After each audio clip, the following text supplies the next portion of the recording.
Hi,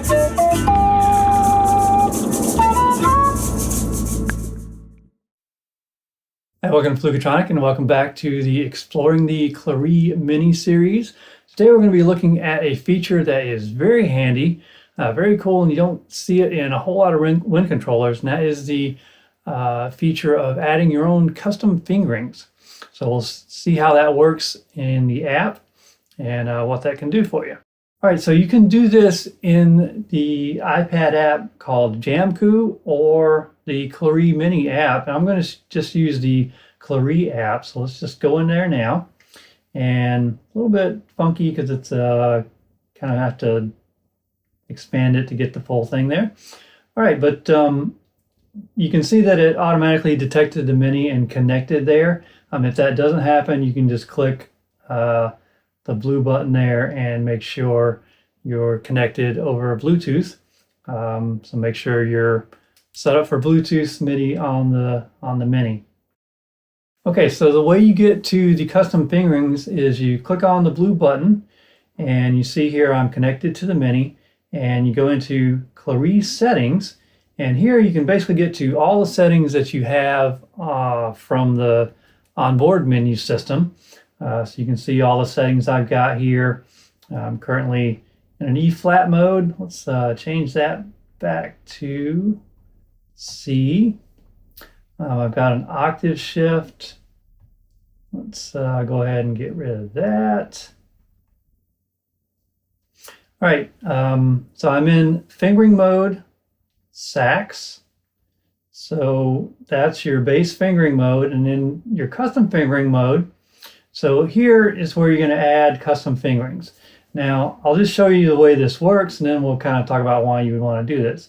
So if you're going to add a custom fingering, you go in here, and you have all your buttons, right? So click the buttons you want to have down.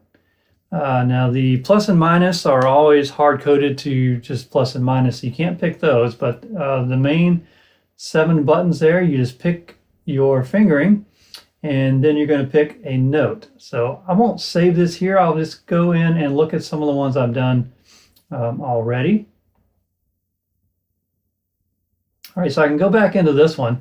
Now, why would I want to do this? Well, I'm having an issue with basically some of the in-between notes. Like I'd like to have more cross fingerings for those rather than having to rely on, say, the plus minus buttons. Now, the bass sax fingering is what I'm using, and it has a lot of those, but some of them don't work so well. So the first one I've got set up here is for the C sharp note, which would be, you don't really have a key for that. So what I've come up with is basically just to lift the ring finger and to give the C sharp. So why would you do that? It would look like this.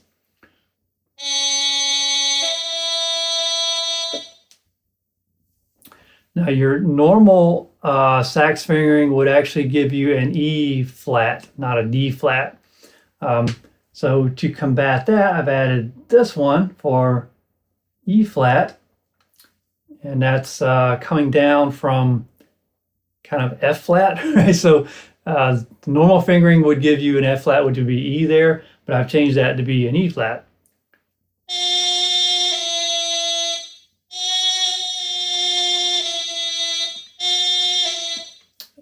But I didn't save that, so is that doing right?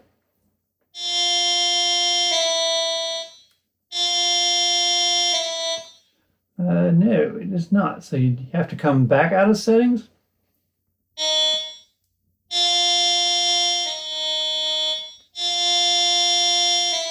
There you go. So to get that to apply, you have to at least come back to the settings page here. So I should have my C sharp now.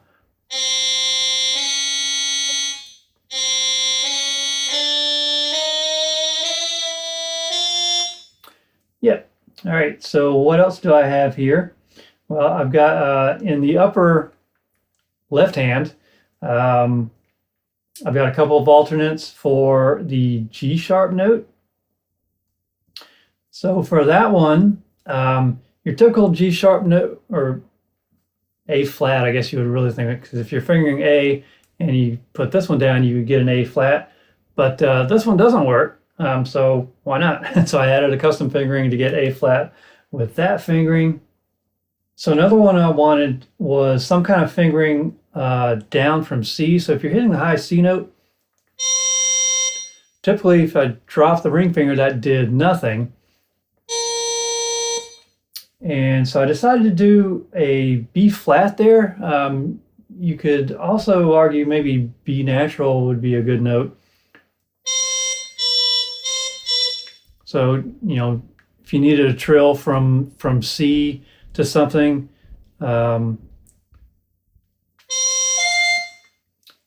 you can't really get it with the left hand or the right hand because that gets you into the upper octave. So you could do it with that.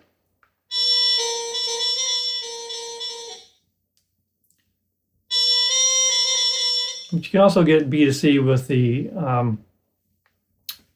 plus key there. So I thought it would be more useful to go from C to B flat.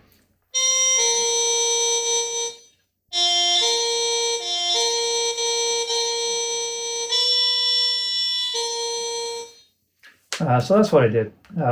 So I've got 4 custom fingerings, and it may find use for others as we go here, but that is basically it there. So you can design whatever you want. Now, I will say these are changes from a base fingering mode.